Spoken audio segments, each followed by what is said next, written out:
Bonjour à toutes et à tous, c'est Hermès, j'espère que vous allez bien, j'espère que vous avez apprécié la vidéo d'hier. Énormément de réactions sur ce super cycle, notamment beaucoup de commentaires que j'ai pris plaisir sur le Discord des rois du marché à y répondre. Et on le reprendra dans le live de vendredi à 12h30 avec grand plaisir. Mais pour l'heure, je vous l'ai promis. J'ai 1000 € à investir, mon meilleur ami me l'a demandé. Dans quelle crypto-monnaie Hermès tu me conseilles de les positionner? Non, j'ai pas 1000 $. Finalement, j'ai 2000 $ à investir. Hermès, s'il te plaît, aide-moi. Sur quelle crypto-monnaie, toi, tu les mettrais? J'ai eu un commentaire qui me dit « Hermès, moi, j'ai pas 2000 $. Moi, j'ai 200 000 $. Dès lors, comment tu ferais? Où est-ce que tu les positionnerais? Je vais vous faire une confidence. Moi, j'ai 1 million de $. Et je vais vous dire très exactement dans quoi je les ai positionnés. Et quel que soit le montant que vous avez, vos deniers, ce sera exactement la même chose. Et on en parle maintenant.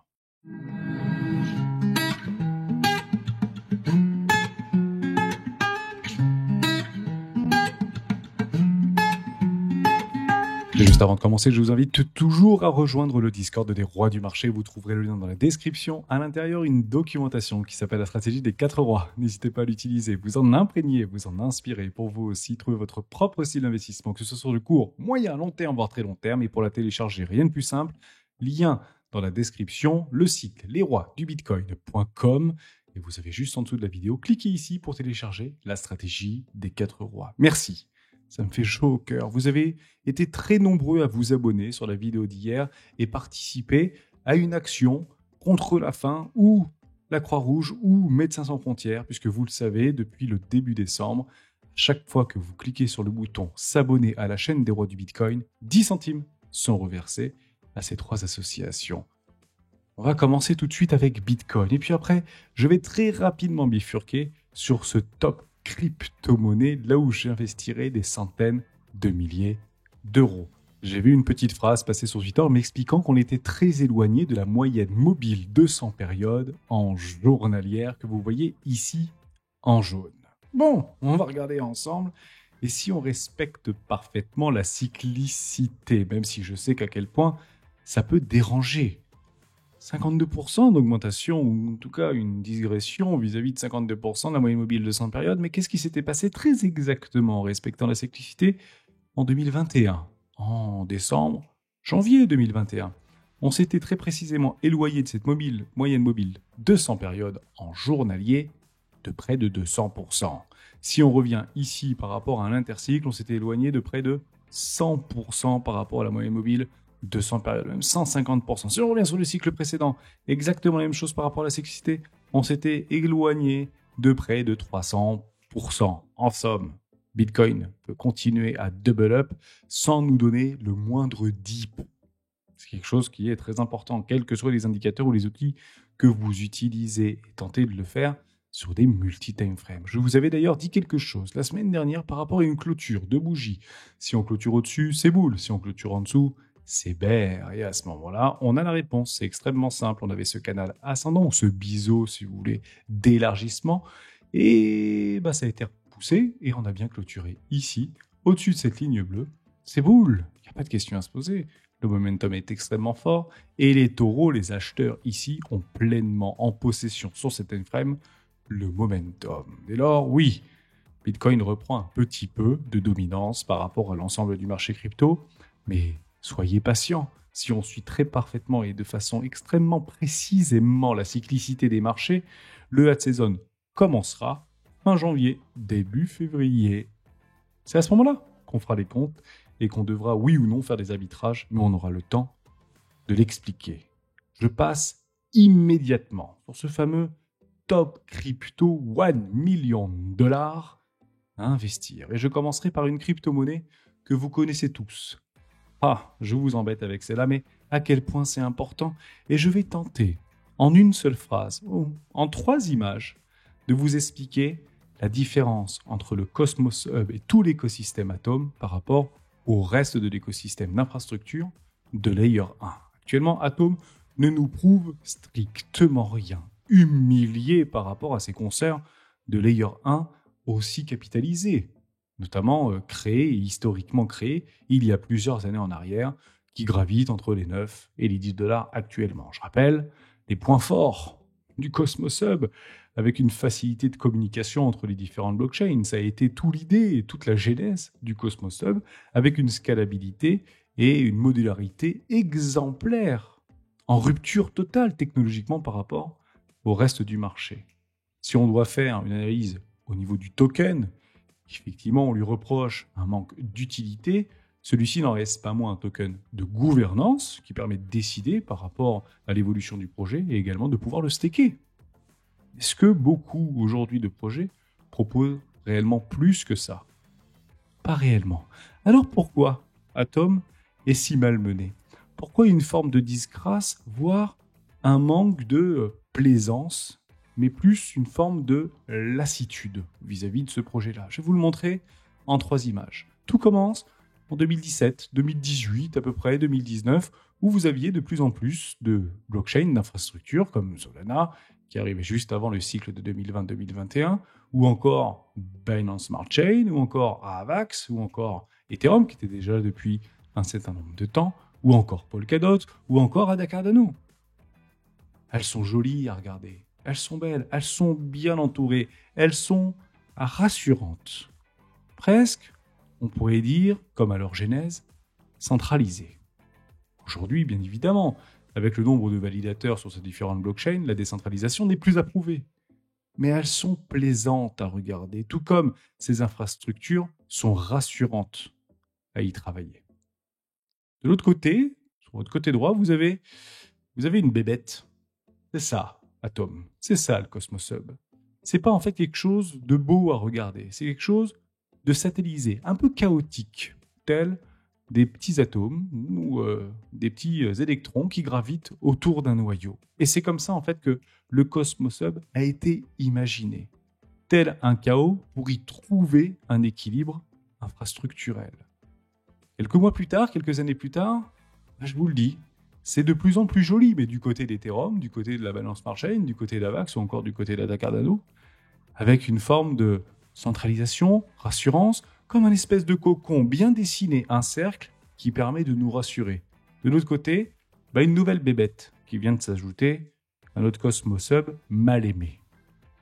Et je vais aller encore plus loin, et vous allez peut-être comprendre là où je veux en venir, et à quel point ce chaos peut dessiner quelque chose de philosophiquement beau. Regardez ça. On a réussi, du côté des différents layer 1, à essayer de bridger, connecter ces différentes blockchains, et vous pouvez d'ailleurs le voir, et même l'appréhender, l'utiliser même, avec MetaMask, qui a été développé par Consensus, qui est financé d'ailleurs par la fondation Ethereum, en partie, ou en tout cas l'avait été, ou l'a été, je ne sais pas si elle l'est encore, c'est une très bonne question, mettez-les-moi dans les commentaires si vous avez cette information. Et on a la possibilité sur MetaMask de pouvoir transférer des tokens d'une blockchain à une autre sous forme de bridge. Ok, c'est plaisant, c'est rassurant, ça fonctionne, quelques déboires, il est vrai, notamment entre les différentes blockchains, parfois ça peut prendre jusqu'à 3 heures avant d'avoir d'autres transactions, et vous avez du côté droit, ici, le Cosmos Hub, qui est réellement disgracieux. C'est pas joli à regarder. C'est un petit peu le mal-aimé de ces technologies blockchain, mais si en la regardant précisément, vous voyez en son centre le petit point vert, c'est que vous avez tout compris du Cosmos Hub et de tout l'écosystème Atom. Plus vous allez les fixer, plus vous allez avoir une forme de cohérence dans ce fiasco, dans ce chaos blockchainisé. Et si vous voulez aller beaucoup plus loin par rapport aux différentes mises à jour qui ont été exercées, notamment au sein du Cosmos Hub, et qui a été décidé par l'ensemble de la communauté, j'ai beaucoup de plaisir à partager cette vidéo avec les grands changements pour Atom ICS 2.0 qui a été proposé par les cosmonautes, et je vous avais déjà invité à aller la regarder. Et si vous regardez ça, je pense que vous aurez à peu près compris 90% de ce que propose aujourd'hui et des promesses de l'ensemble de l'écosystème Atom. Aujourd'hui, peut-être que finalement, et in fine, pourquoi elle est si délaissée? Peut-être parce qu'elle est juste pas très jolie à regarder. On en reparle dans 10 mois, dans 1 an, grand maximum, et voir si oui ou non, on prend un super cycle. On continue avec une autre crypto-monnaie. Donc la première, vous l'avez compris, c'est Atom. La seconde, c'est Avalanche. Avalanche, un projet formidable, avec une vitesse et une finalité quasiment instantanée. Quand on dit quasiment instantané, le Cosmos Hub propose l'instantanéité de la transaction. Du côté de Avax, on était plus près des 1, voire peut-être 2 secondes, avec une certaine flexibilité par rapport à ces ruptures technologiques qui avaient été proposées tout simplement pour court-circuiter Ethereum, bien évidemment. Toujours la même chose. Côté DeFi, côté SocialFi, côté gaming, côté tout ce que vous voulez, l'objectif de Avax, ou en tout cas son utilité, serait directement lié à son staking et à sa gouvernance. Vous allez comprendre ici, pas très différent du Cosmos Hub, or plutôt bien orienté, avec une capitalisation presque 5 fois supérieure, voire 6 fois supérieure à celle du Cosmos Hub. Est-ce qu'elle est tout simplement jolie à regarder? Est-ce que son fondateur est agréable à écouter? Faites vos recherches fondamentales, mais c'est important d'aller chercher du côté de ces blockchains-là, puisqu'on ne sait pas à la fin qui gagnera. Ça, c'était mes 2 investissements dans des Layer 1. Mon objectif est toujours le même. 1. Surperformer le marché. D'abord, surperformer Bitcoin. Et pourquoi pas surperformer Ethereum. Pourquoi? Parce que les coefficients multiplicateurs vis-à-vis de cette blockchain qui tend à y rester, mais si on essaye et si on a envie, ou en tout cas cette espérance de vouloir le timer, c'est pas forcément la meilleure idée d'aller mettre beaucoup de positions du côté de Ethereum, puisqu'on l'a prouvé dans le passé, Ethereum tend à se faire surperformer par ses consoeurs blockchainisés. On continue avec une 3e crypto qui s'appelle Link. Link, vous connaissez tous, le fameux oracle de toutes ces blockchains qui permet d'envoyer la preuve comme quoi la transaction est bien arrivée, est bel et bien arrivée à sa finalité. Les points forts, vous les connaissez. Fournir des données du monde réel, smart contract. Rien d'autre, rien de plus, de façon immuable. Et on a vu, et on a perçu, et on le voit par rapport à ces différents volumes au sein de l'écosystème Chainlink, avec de nombreux partenariats sur énormément de projets blockchain qui renforcent sa position de quasi leader incontesté sur le marché. Oui, Link est également là pour durer. Pourquoi? Parce que ça marche. Et à ce moment-là, bien évidemment que j'y mettrai une part non négligeable de mon capital d'investissement. On l'a dit, on le répète. Où est-ce que j'investis $1 million sur ces crypto-monnaies? Quel est un des narratifs les plus performants de ce début d'année 2024? L'IA. Dès lors, j'irai du côté de FedChain. Mais pourquoi FedChain? Pourquoi pas Tao? Je vous l'ai déjà expliqué. Encore une fois, je pense que l'avenir de la blockchainisation au niveau de l'intelligence artificielle passe par les agents autonomes.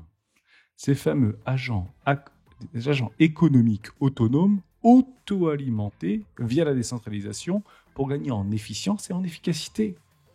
FedChain, pour moi, est un des grands gagnants, ou en tout cas a toutes les qualités requises pour pouvoir continuer à performer, voire surperformer le reste de ses consoeurs blockchainisés. Tout simplement. Les 4 milliards de dollars, je ne serais pas surpris d'avoir un coefficient multiplicateur de x10 au niveau de FedChain, et toutes les cassures et ruptures haussières ont été confirmées. On est bel et bien ici à l'aube de passer dans une phase d'expansion. On a eu une latéralisation, on a eu la cassure, on s'est même payé le luxe, il y a encore quelques mois en arrière, de prendre des profits sur FedChain.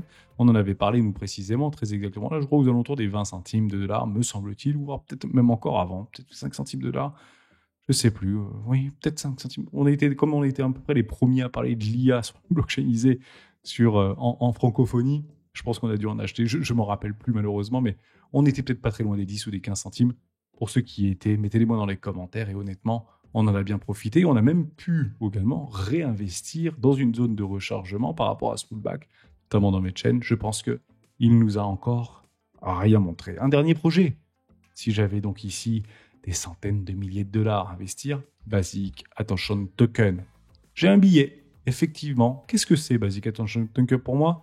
Ça représente parfaitement cette réflexion autour d'une redistribution de la valeur au sein de ces ruptures technologiques. Tout simplement. Alors oui, c'est ma petite crypto à moi exotique, ma petite crypto pépite, qui en fait répond parfaitement aux exigences d'une future adoption massive. Basic Attention Token, via le moteur de recherche Brave, combat de façon frontale, tel David contre Goliath, les plus gros moteurs de recherche et explorers centralisés. Donc en somme, choisissez votre camp. Soit vous restez sur Chrome, soit vous restez sur Edge, soit vous passez dans le côté obscur de la force et rejoignez David contre Goliath en allant chercher du Brave. C'est donc ici, non pas un conseil, mais plus une crypto de cœur que je renforce et que je pondère. Mais de quelle façon ? Je vous ai donc ici, bien sûr, donné 5 crypto-monnaies Atom, Avax, Link, FedChain et Basic Attention Token. Je mettrai très exactement 20% de mes allocations dans ces 5 crypto-monnaies.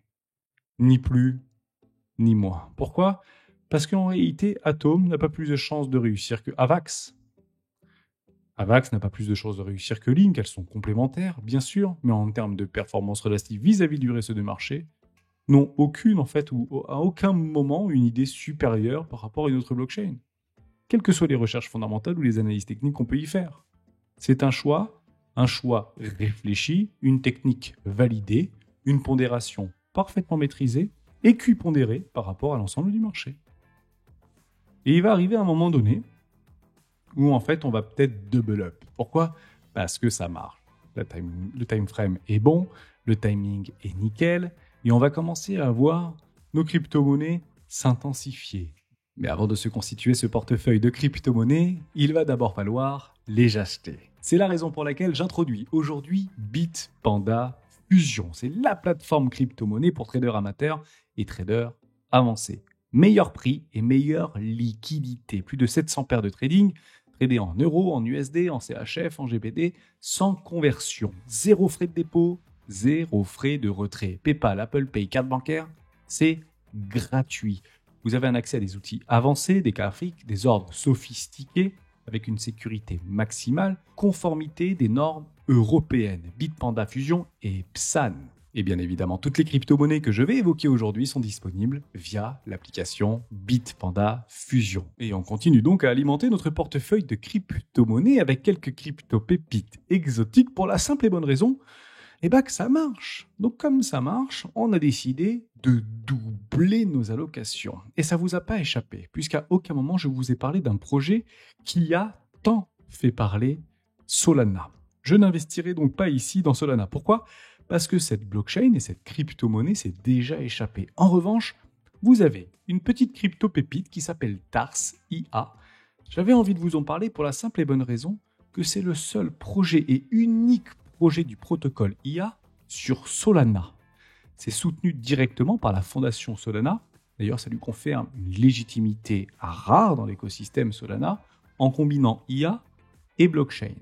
Ils ont d'ailleurs créé un agrégateur avec plus de 10 000 LLM et une console IA tout en réduisant des coûts de service de près de 90%. Alors oui, beaucoup de projets qui construisent sur l'écosystème Solana semblent déjà être partis. Oui, mais TARS est le seul projet IA aujourd'hui reconnu et soutenu par la fondation et son coefficient multiplicateur n'est aujourd'hui que de 3,4. On pourrait donc ici probablement attendre un pullback pour pouvoir accompagner le mouvement et pourquoi pas surperformer nativement la blockchain Solana via ce token positionné sur le narratif de l'intelligence artificielle. Un deuxième projet un peu crypto-pépite dit exotique.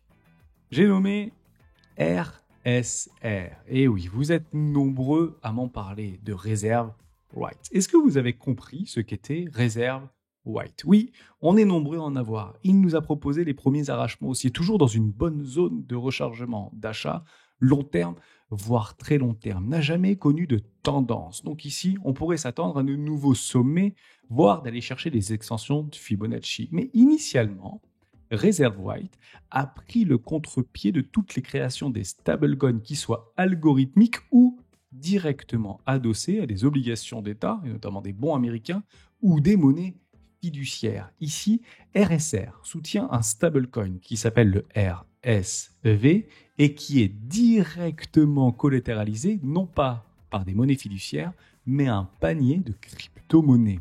Et c'est là où tout va se jouer, puisque si on imagine aujourd'hui un tout décentralisé, j'aimerais aujourd'hui que les crypto-monnaies, notamment les stablecoins, ne soient plus adossés à des monnaies souveraines.